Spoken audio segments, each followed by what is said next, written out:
What's going on, you guys? Get on in here and sit down for the latest and greatest episode of It's Real to Us, the Wrestling Podcast. I am Anthony the Mark, joined by Tony the Father. What's going on, everybody? And today we are going to be discussing everything that happened on the July 1st edition of Monday Night Raw. So, Tony, I'll just throw it over to you. What are your first impressions that you want to talk about? Wow, I can't believe it's July 1st, number one. Jesus. You know, tonight's show, it was a good show for Raw, but I got to be honest, it was a little let down compared to where we've been for the last couple of weeks with Raw and SmackDown. Coming off of the SmackDown show on Friday, that's an event that we were at. And MSG, so much fun. Oh, yeah, the MSG show was incredible. There was so many great matches and great promos, and it ended with Paul Heyman going through a table. So, you know, it was a little let down tonight with the show. We had some good spots, but it wasn't a lot of good matches. It was a lot of promos. It was a lot of fluff. I think they're just trying to get into Money in the Bank week. So it was just, you know, it was an okay show. Yeah, they were kind of wrapping everything up and putting a bow on everything you needed to know going into Money in the Bank. Specifically, the final competitors that will be in those matches. Drew McIntyre won and is the sixth man now in the men's Money in the Bank ladder match. And Zoe Stark punched her ticket as well. So we can talk about those matches a little later on. But I think we have to start with probably the best part of Monday Night Raw, at least for me, and that was once again the presence of the Wyatt Six and then another VHS tape of Bo Dallas and Uncle Howdy. What were your impressions on that? You know, it was pretty cool, the tape, you know, just to watch that. It's kind of chilling. You know, it brings back emotions for me because I was a big Bray Wyatt guy. So, you know, it's I like what they're doing with Wyatt Six. It's going to be exciting. It's going to be fun going forward. But for me, I hope they pump the brakes a little bit. I want it slow. Let it develop. Think about, we had all those messages, all those little glitches with those little, text messages for months before we even saw the Wyatt Six at all. And now I'm getting a little too much with it. I hope that they back off. I wouldn't mind not seeing it for a couple weeks. But it was pretty cool, the Bo Dallas and Uncle Howdy. It reminded me of Ed Norton and Brad Pitt. What was that movie? Fight Club? Fight Club, right? Tyler Durden? Yeah, Tyler Durden. But Ed Norton and Brad Pitt were the same person. They were. Yeah, so it kind of reminded me of that. So it was kind of cool. I did like that a lot. But I hope that they pump the brakes a little bit on the Wyatt Six. I don't want to be too much too quick.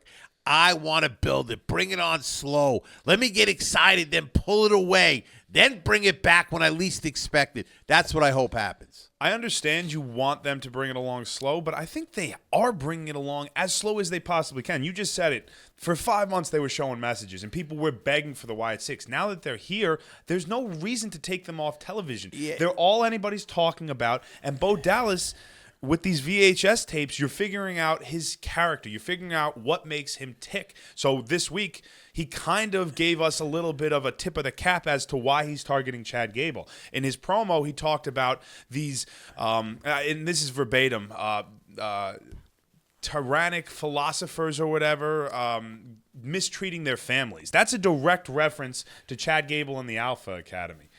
Yeah, that's why Gable's on their list, because it's about family. They're very tight. They're family to Wyatt Six. So Gable's a guy that is a bad father right now. He downgrades his family. So that's why he's on there. I understand, but think about, for 5 months, I saw a little clip or a little barcode message, and we tried to decipher what it was. It was a 2-second thing, and I don't want to see it every week like this. Like, we saw the Wyatt Six tonight twice. But they didn't do anything. It was all very slow and drawn out, and it's not like they were wrestling or anything. There's still so much we can get into. There are a lot of layers to these characters. I think their appeal is going to be less wrestling and more what they're doing now. Yeah. I don't think you're going to see them in the ring wrestling much. I don't see it. But maybe Uncle Howdy or something like that, but there's too many of them. There's 6 of them.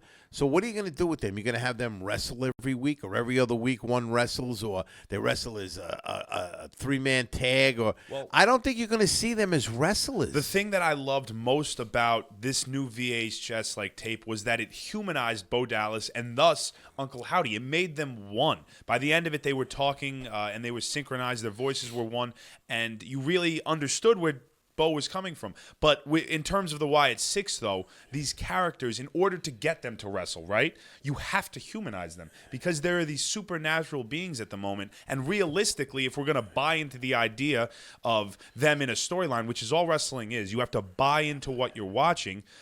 These characters are going to need to be humanized. And that's exactly what they did with Bo Dallas. I hope they do it with Nikki Cross. I hope they do it with Dexter Lumis, Joe Gacy, Eric Rowan. It would be cool to see why the Rambling Rabbit, Eric Rowan, is off his leash. You know, he was close to Wyatt. So, getting his perspective, I don't know. I think that there's a lot of room to grow with these Wyatts, and the more we get, the more I am excited to see what they do next. I got the same chilling feeling when they just came out, so I understand you don't want them to be overexposed because of the supernatural aura, but they're the hottest thing in wrestling right now, maybe aside from Liv Morgan. No, but it is. They are the hottest thing in wrestling, but I just hope that they pump the brakes a little bit, bring it along a little slower. I don't need to see them all wrestle. I need that fear factor. Let's run with that for a month or two.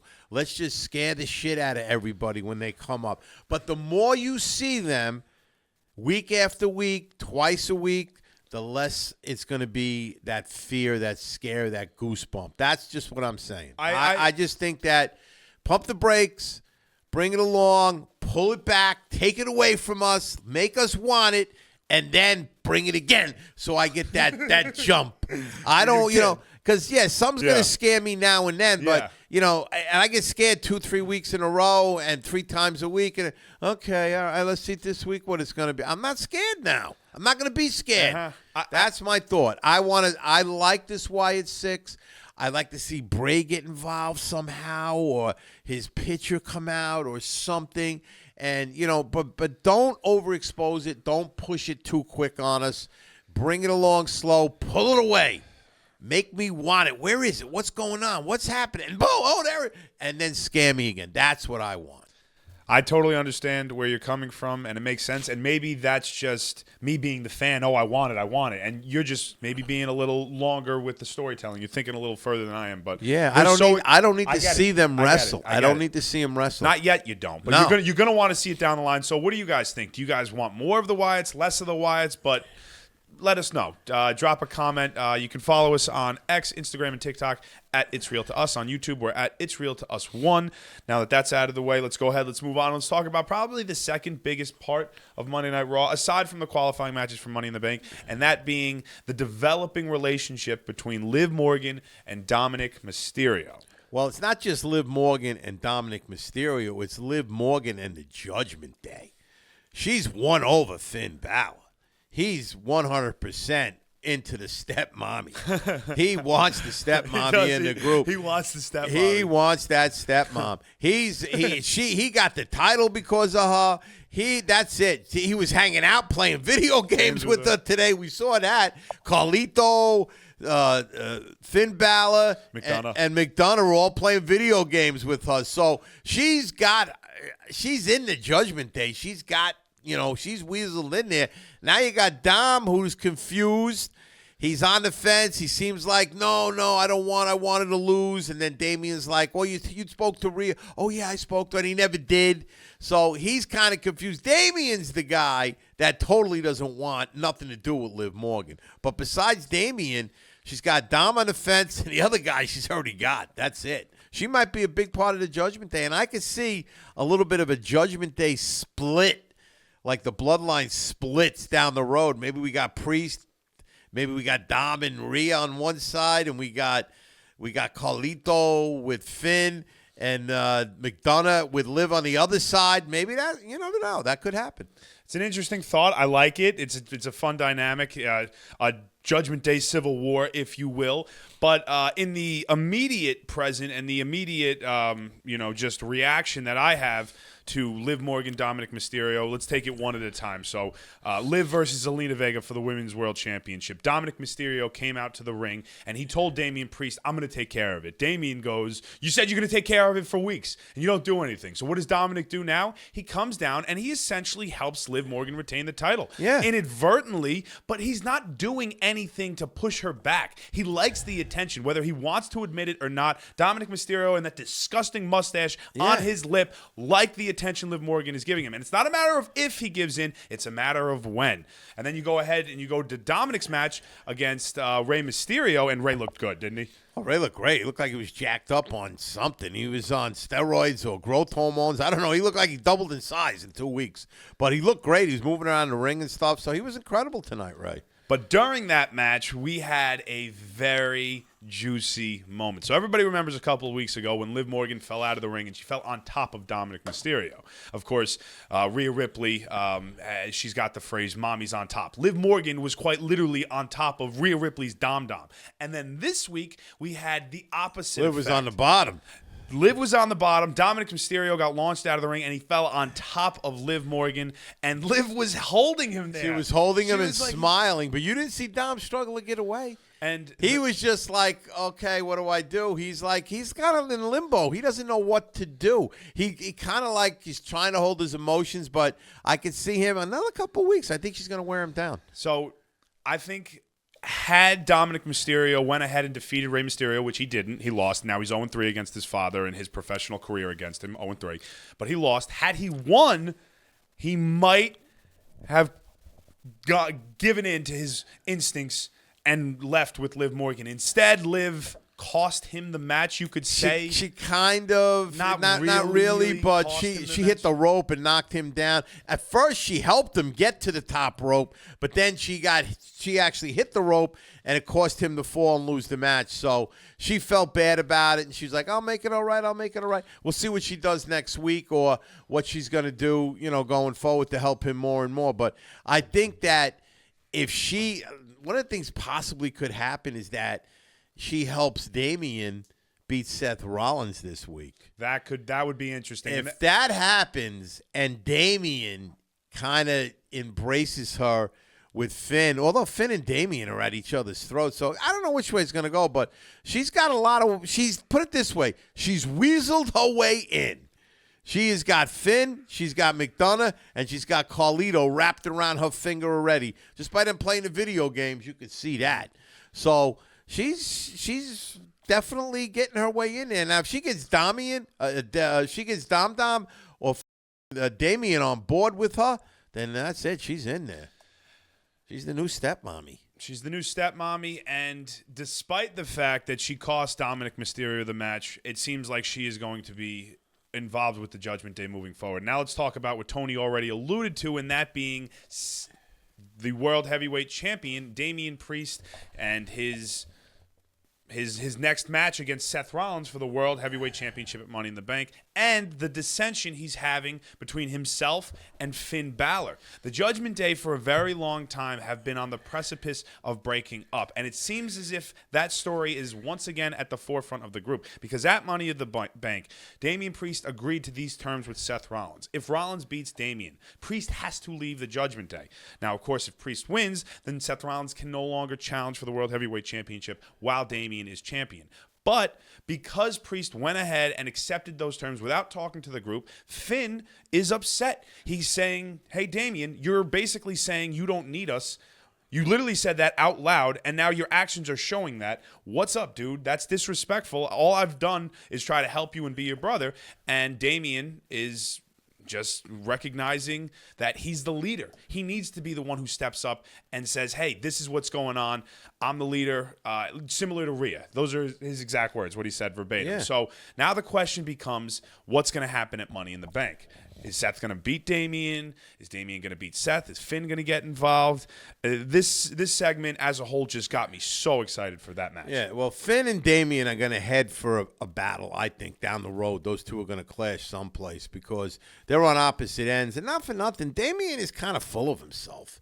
Ever since he won that title and Rhea's not there, he's kind of like, he's like... Stick his chest out the bravado. bravado. He thinks you do this, you do that, I want this, I want that. Yeah. So Finn's got every right to be upset. And, that's why I said Finn is, he just won the title, and he feels he's not going to take a backseat to Damian Priest, and nor should he, because they're not on the same page right now. So we'll see what happens. But, I think the Judgment Day is a little bit going to break apart soon, very soon. It's a tough match to predict, too, for Money in the Bank. We're not going to go into it. We'll do it on our preview and predictions episode. But just thinking about it right now, it's a big heart and head situation where my heart wants one thing, my head wants another. So we'll dive into that on our next episode. But for now, let's talk about anything else that happened on Raw that is noteworthy. We had the Money in the Bank qualifying matches. Yeah, for the women match. That's who won that match? Zoe Stark. Zoe Stark is going to be in the final. In the Money in the Bank match now after she defeated the two.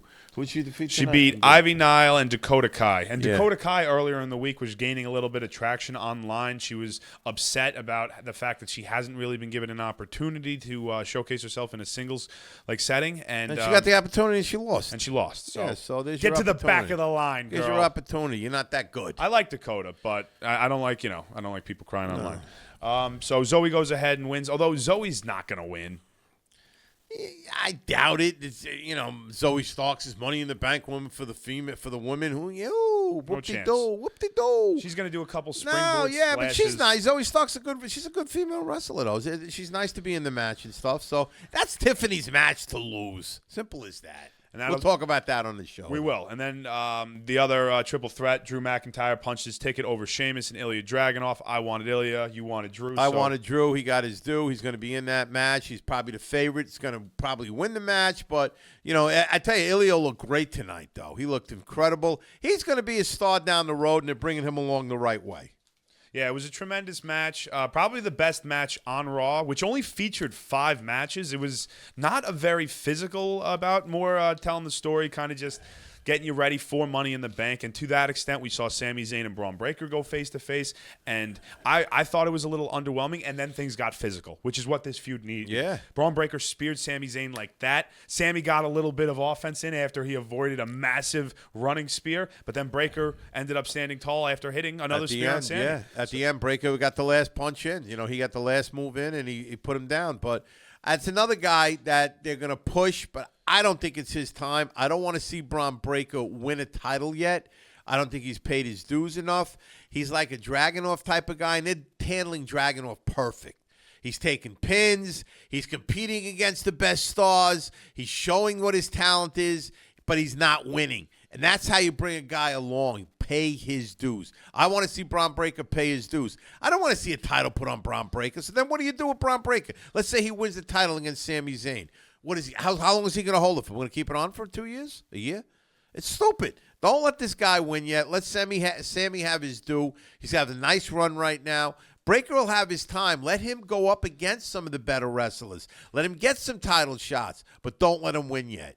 I don't think it's the right move. Yeah, we've been going back and forth on this all night. He thinks it's not Braun Breaker's time. I love how WWE has handled him since he's been up on the main roster. And I just say, you got the rocket attached to his back. Just let's see how far he can go. Why not give Braun Breaker the title? But I've also been saying Sami's going to drop that belt for a handful of months. So I could be completely wrong. I just personally feel like the momentum's with Braun Breaker. Sami doesn't really have a story right now. I like the idea of Sami and the Usos reuniting with Roman to challenge the bloodline. So I'm thinking bigger things for Sami. But I get where you're coming from. It could be a little too early for Braun Breaker. Plus, it's in Toronto, where Sami's from. Canada, it's his hometown. Yeah. They're not going to do that to Sami there. Yeah. I don't think they are. We'll talk more about that in our preview and predictions episode. We'll really get into it. But that one face-to-face encounter got me excited for their match. Yeah, it's going to be a good match. And like I said, I'm looking forward to the match. I'm just rooting for Sami Zayn. Yeah, so a couple of other things, just house cleaning at this point. Xavier Woods beat Karrion Kross via the small package. Which Kofi had his arm broke. Kofi had his arm broke pretty much at the end, and now you got to wonder where that story is going to go. Kross has been trying to lure Woods over to the Final Testament for a while now.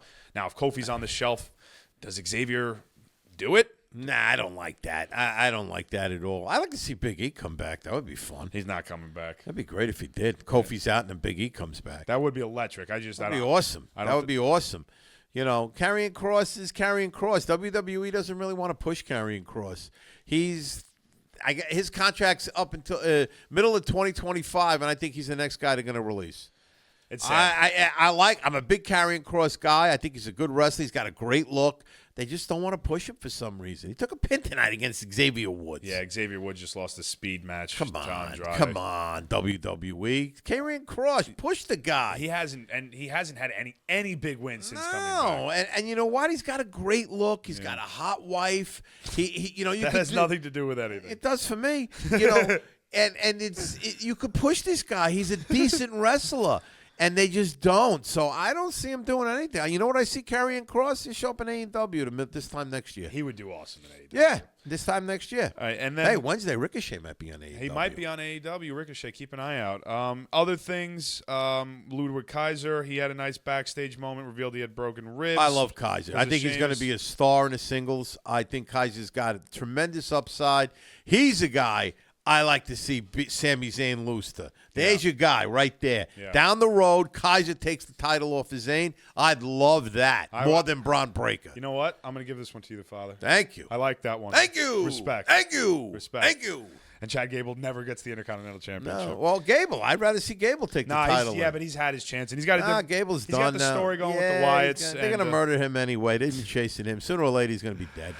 We had a tribute to Roman's dad, Sika. That was nice. That was heartfelt, because, Roman just lost his dad, and supposedly it was unexpected, So, sudden. Sudden. So, that was a nice thing they did tonight for him. And the Samoans, they were, I grew up watching the Samoans in the 70s. And the Wild Samoans. Yeah, the Wild Legendary Samoans. Captain Lou Albano was their manager. The Wild Samoans, they were nuts. They were like one of these first guys that you didn't know what they were going to do. They weren't a conventional wrestler. That's when wrestling started to get cool with craziness involved. So, I'm glad they did what they did tonight. That was nice. I figured we could end with how Raw started. Jey Uso, the presumed favorite, Money Yeet. What was that saying? Money Yeet. Money Yeet in the bank.